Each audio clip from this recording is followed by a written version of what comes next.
નવરાત્રિની ખૂબ ખૂબ શુભકામનાઓ.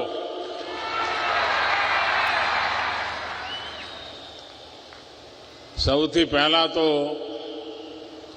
મારે ભાવનગરની ક્ષમા માંગવી છે.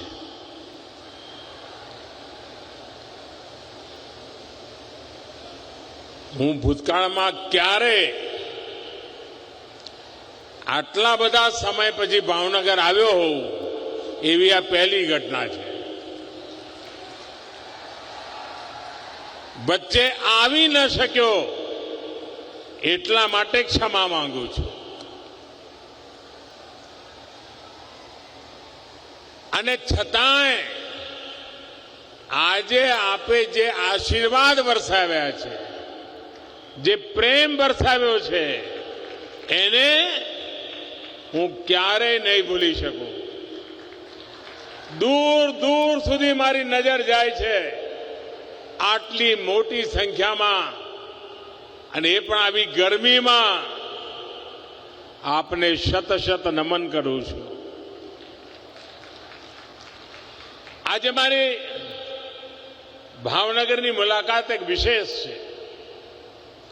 एक तरफ देश जहां आजादी के 75 वर्ष पूरे कर चुका है, वहीं इस साल भावनगर अपनी स्थापना के 300 वर्ष पूरे करने जा रहा है. 300 वर्षों की अपनी इस यात्रा में भावनगर ने सतत विकास की, सौराष्ट्र की सांस्कृतिक राजधानी के रूप में अपनी एक पहचान बनाई है. इस विकास यात्रा को नए आयाम देने के लिए आज यहां करोड़ों रुपयों के अनेक प्रोजेक्ट्स का लोकार्पण और शिलान्यास हुआ है. ये प्रोजेक्ट भावनगर की पहचान को सशक्त करेंगे, सौराष्ट्र के किसानों को सिंचाई की नई सौगात देंगे, आत्मनिर्भर भारत अभियान को और मजबूती देंगे. रीजनल साइंस सेंटर के बनने से शिक्षा और संस्कृति के शहर के रूप में भावनगर की पहचान और समृद्ध होगी. इन सभी प्रोजेक्ट्स के लिए आप सभी को बहुत बहुत बधाई.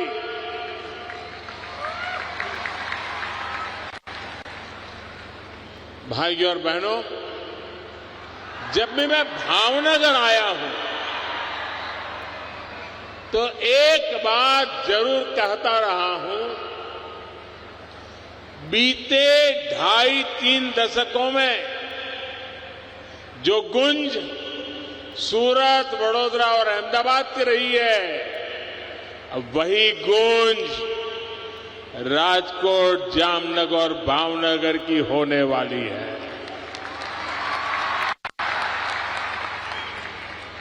सौराष्ट्र की समृद्धि को लेकर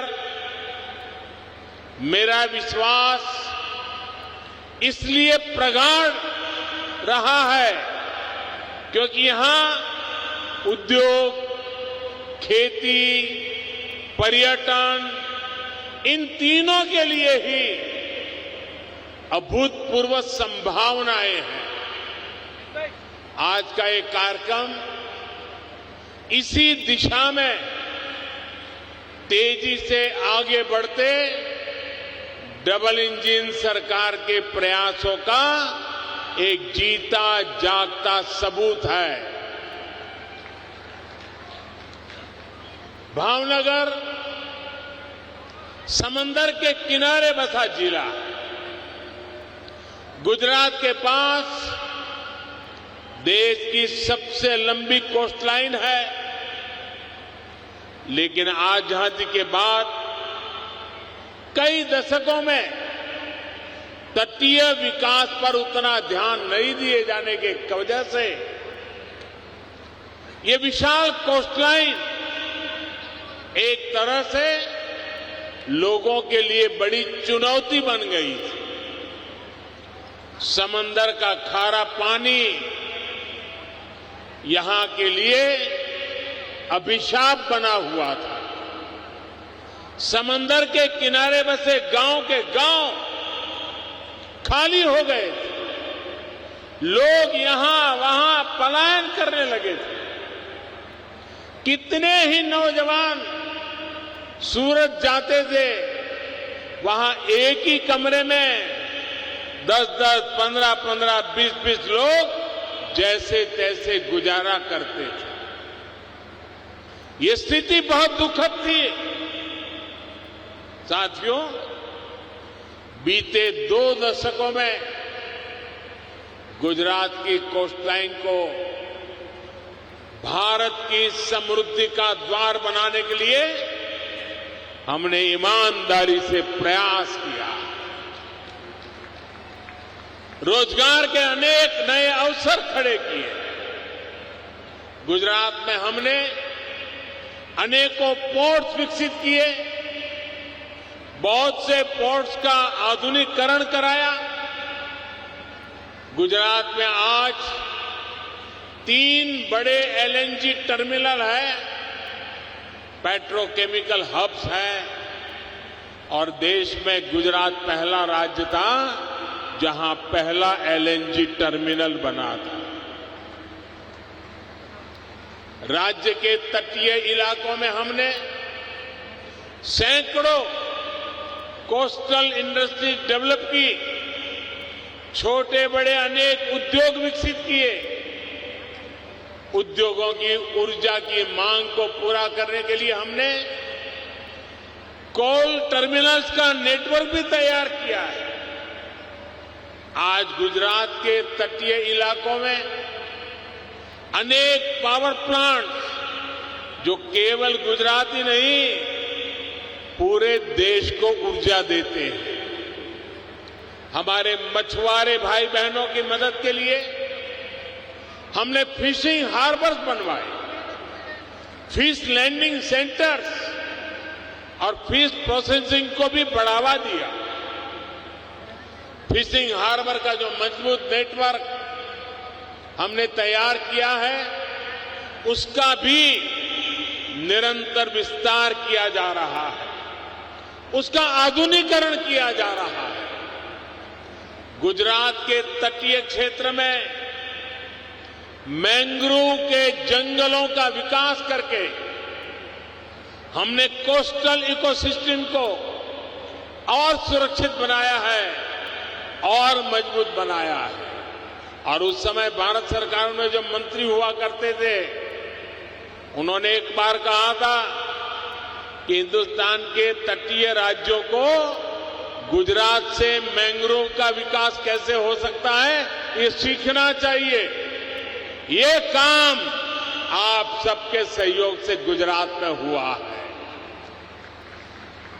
हमने एक्वा कल्चर को भी निरंतर बढ़ावा दिया। गुजरात देश के उन अग्रणी राज्यों में है जहां सीवीड की खेती को लेकर बड़े प्रयास हुए हैं। आज गुजरात की कोस्टलाइन देश के आयात निर्यात में बहुत बड़ी भूमिका निभाने के साथ ही लाखों लोगों को रोजगार का माध्यम भी बनी है। आज गुजरात की कोस्टलाइन रिन्यूएबल एनर्जी और हाइड्रोजन इकोसिस्टम उसका पर्याय बनकर के उभर रही है।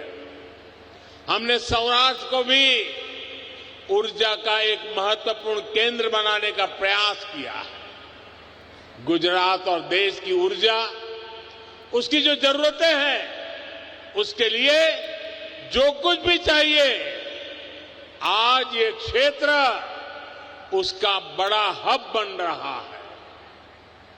अब तो सौर ऊर्जा के भी अनेक प्रोजेक्ट्स इस क्षेत्र में लग रहे हैं। पालीताना में आज जिस सोलर पावर प्रोजेक्ट का उद्घाटन हुआ है, उससे क्षेत्र के अनेक परिवारों को सस्ती और पर्याप्त बिजली मिल पाएगी। एक समय था, जो आज 20-22 साल के होंगे ना, उनको तो इन बातों का पता भी नहीं होगा। यही हमारे गुजरात में एक समय था जब शाम को खाना खाने के समय अगर बिजली आ गई तो खुशी का दिन होता था। और मुझे याद है, मैं मुख्यमंत्री बना, पहले दिन से लोग कहते थे कि कम से कम शाम को खाना खाते समय बिजली मिले, ऐसा तो करो। वो सारे दुख वाले दिन चले गए दोस्तों। आज यहां पर्याप्त बिजली के कारण बिजनेस के नए अवसर यहां बन रहे हैं, उद्योग धंधे फल फूल रहे हैं। धौलेरा में रिन्यूएबल एनर्जी, स्पेस और सेमी कंडक्टर इंडस्ट्री को लेकर जो निवेश होने जा रहा है, उसका लाभ भी भावनगर को मिलने वाला है।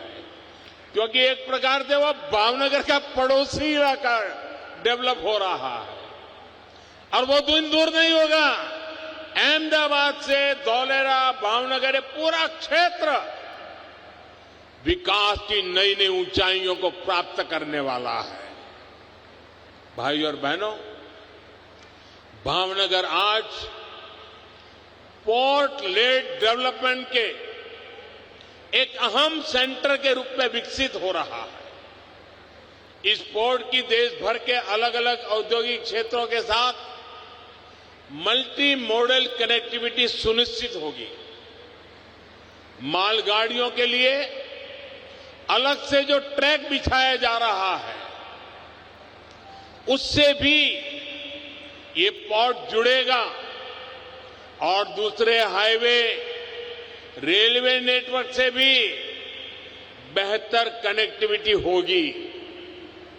पीएम गति शक्ति नेशनल मास्टर प्लान ये कनेक्टिविटी की परियोजनाओं को और नया बल देने वाली है। यानी भावनगर का ये पोर्ट आत्मनिर्भर भारत के निर्माण में बड़ी भूमिका निभाएगा और रोजगार के सैकड़ों नए अवसर यहां बनेंगे। यहां भंडारण, ट्रांसपोर्टेशन और लॉजिस्टिक्स से जुड़े व्यापार कारोबार का विस्तार होने वाला है। ये बंदरगाह गाड़ियों की स्क्रैपिंग, कंटेनर उत्पादन और धौलेरा स्पेशल इन्वेस्टमेंट रीजन जैसे बड़े प्रोजेक्ट की भी जरूरतों को पूरा करेगा। इससे यहां नए रोजगार बनेंगे, स्वरोजगार की संभावनाएं बनेगी।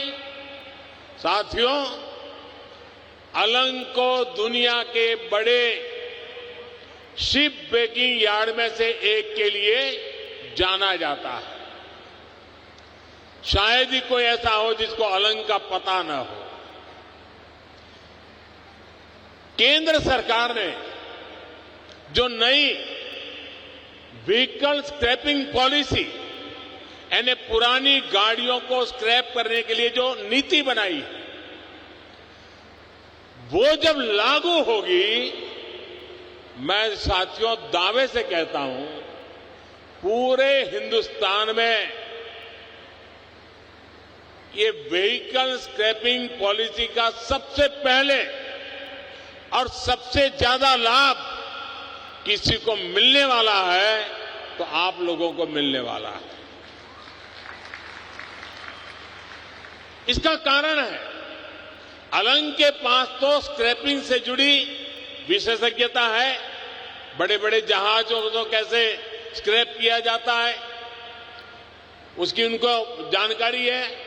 ऐसे में जहाजों के साथ साथ दूसरे छोटे वाहनों की स्क्रैपिंग का भी देश का ये बड़ा सेंटर बन सकता है।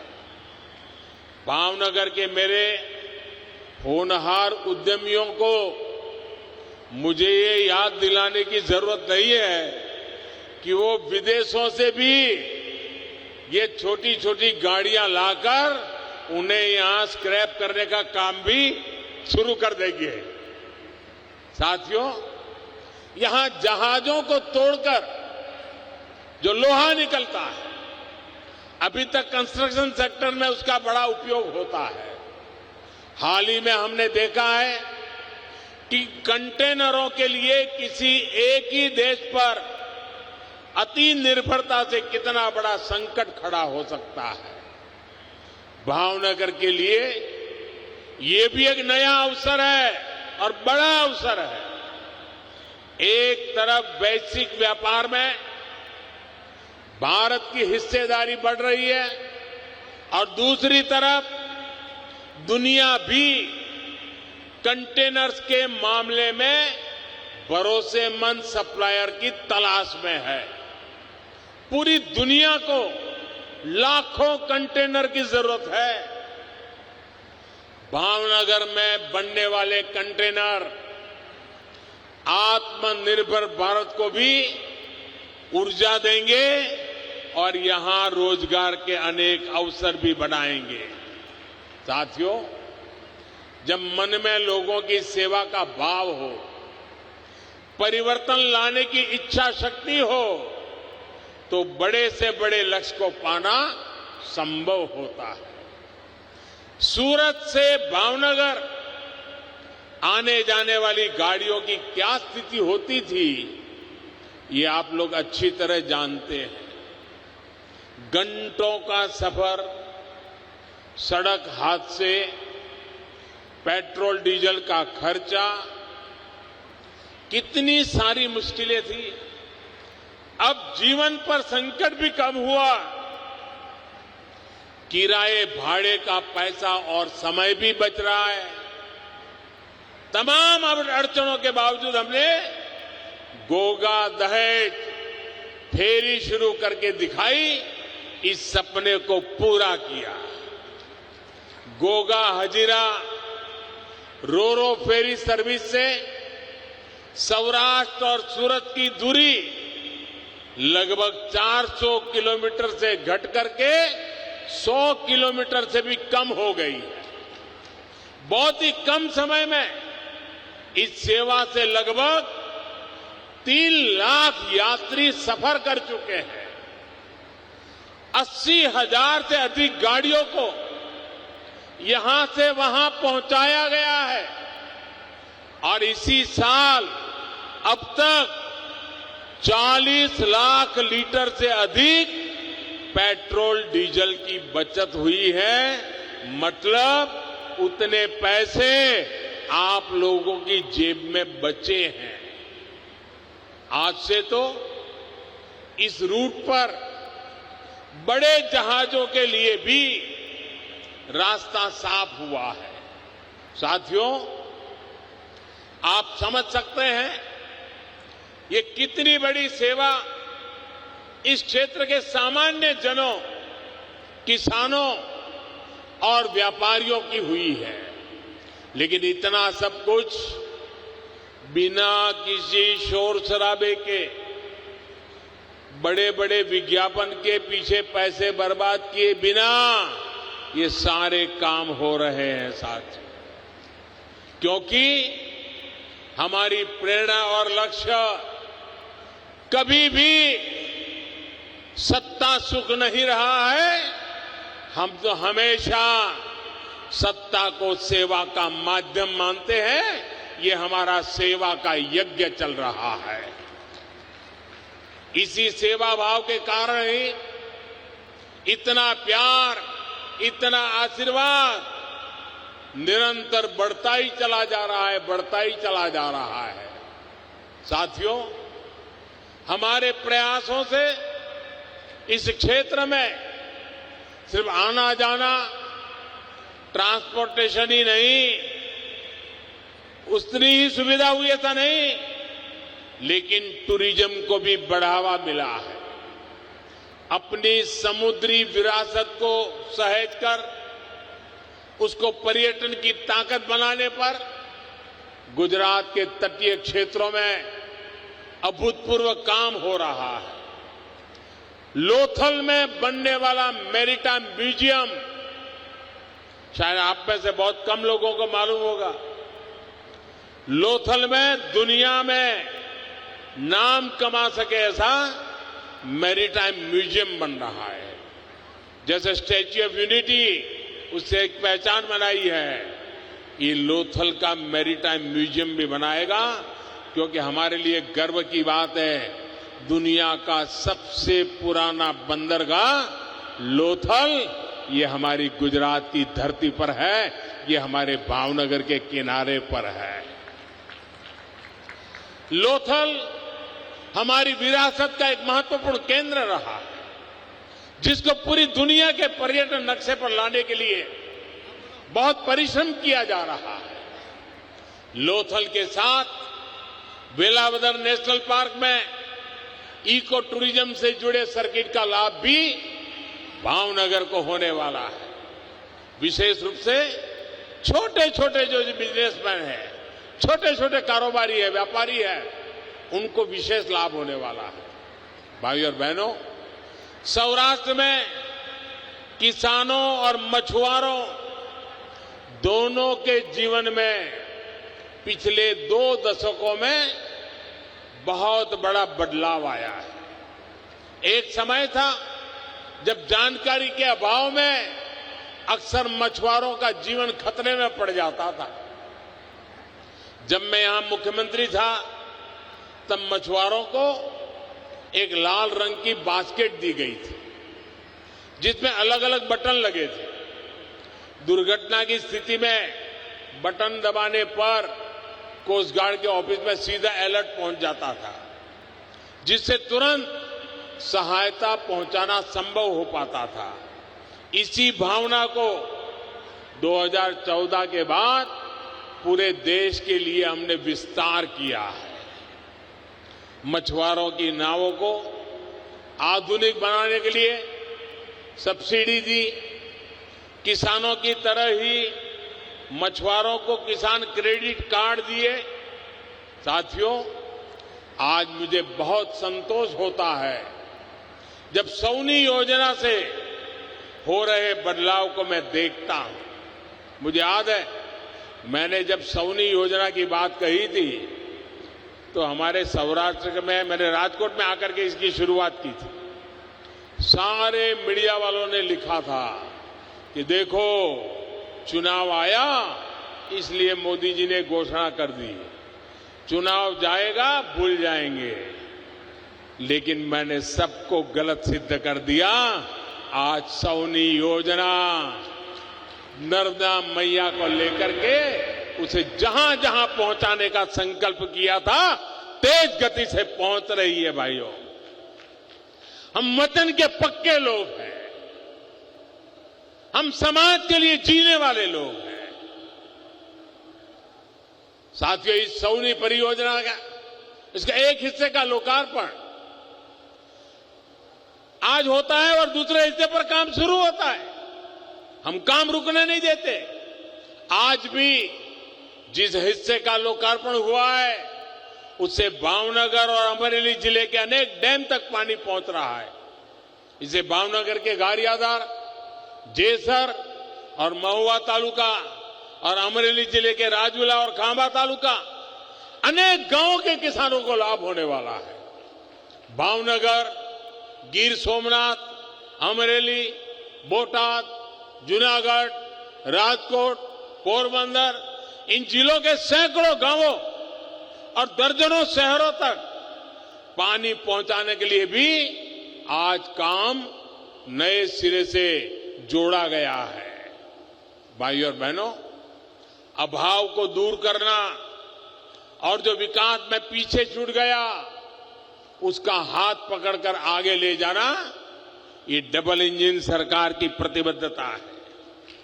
गरीब से गरीब को जब साधन मिलते हैं, जब सरकार उनको संसाधन देती है तो वो अपनी तकदीर बदलने में जुट जाता है। वो दिन रात मेहनत करता है और गरीबी से लड़ाई लड़के गरीबी को परास्त करता है। गुजरात में हम अक्सर गरीब कल्याण मेले का आयोजन करते थे। ऐसे ही एक कार्यक्रम के दौरान यहां भावनगर में एक बहन को मैंने 3 पहिए वाली साइकिल दी थी, दिव्यांग बहन थी। तो उसने मुझे क्या कहा, आप देखिए मिजाज देखिए भावनगर के लोगों का, गुजरातों का स्पिरिट देखिए। मुझे बराबर याद है उस बहन ने कहा कि मुझे तो साइकिल चलाना आता नहीं है, मुझे तो इलेक्ट्रिक ट्राइसिकल दीजिए। ये मिजाज है मेरे गुजरात का, ये मिजाज है मेरे भावनगर का। और ये जो विश्वास था, उस बहन के मन में जो भरोसा था, वो भरोसा मेरी सबसे बड़ी पूंजी है भाइयों। गरीबों की यही सपने, यही आकांक्षाएं मुझे निरंतर काम करने की ऊर्जा देती है। आपके आशीर्वाद से ये ऊर्जा बनी रहे और निरंतर आपका प्यार बढ़ता चला जा रहा है।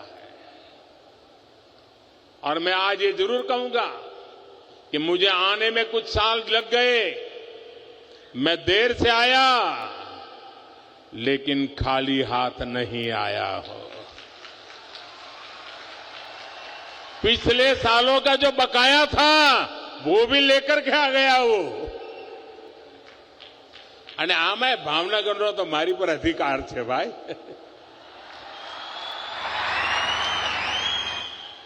તમે ભાવનગર આવો અને નરસિંહ બાબાના ગાંઠિયા, દાસના પેડા, અને જ્યારે ગાંઠિયા યાદ કરું એટલે મને મારા હરિસિંહ દાદા યાદ આવે। बहु वर्षों पहला हूँ नानो कार्यकर्ता तरीके, त्यारे तो हूँ राजकारण में नहोतो, मने गांठिया खावानुं कोईए शीखवाड्युं होय तो हरिसिंह दादाए शीखवाड्युं कि ज्यारे आवे अमदावाद तो गांठिया लेता आवे, अमे संकार्यालयमां रहीए, ए अमारी चिंता करे। अने आजे ज्यारे भावनगर आवुं ત્યારે નવરાત્રીનું વ્રત ચાલે એટલે હમણાં તો બધું નકાબું, પણ છતાંય ભાવનગરના ગાંઠિયા દેશ અને દુનિયામાં વખણાય। આ નાની સૂની વાત નથી દોસ્તો, આ ભાવનગરની તાકાત છે। સાથીઓ, આજે વિકાસના અનેક પ્રકલ્પ લઈને હું આવ્યો છું, અનેક પરિયોજનાઓ લઈને આવ્યો છું। આ ભાવનગરની યુવા પેઢીનું ભવિષ્ય નિશ્ચિત કરનારી યોજનાઓ છે। ભાવનગરના ભવિષ્યને 4 ચાંદ લગાવનારી યોજનાઓ છે। કોઈ કલ્પના નહીં કરે એ તેજ ગતિથી ભાવનગર વિકસે એના માટેની આ યોજનાઓ છે। અને એનો લાભ આખા સૌરાષ્ટ્રને મળશે, આખા ગુજરાતને મળશે અને દેશને પણ એના ફળ ચાખવા મળવાના છે। ભાઈઓ બહેનો, આપે જે પ્રેમ વરસાવ્યો છે, જે આશીર્વાદ વરસાવ્યા છે, આટલી વિરાટ સંખ્યામાં આપ પધાર્યા છો, હું અંતઃકરણપૂર્વક આપનો આભાર માનું છું। મારી સાથે બંને હાથ ઉપર કરીને પૂરી તાકાતથી બોલો, ભારત માતા की, भारत माता की, भारत माता की।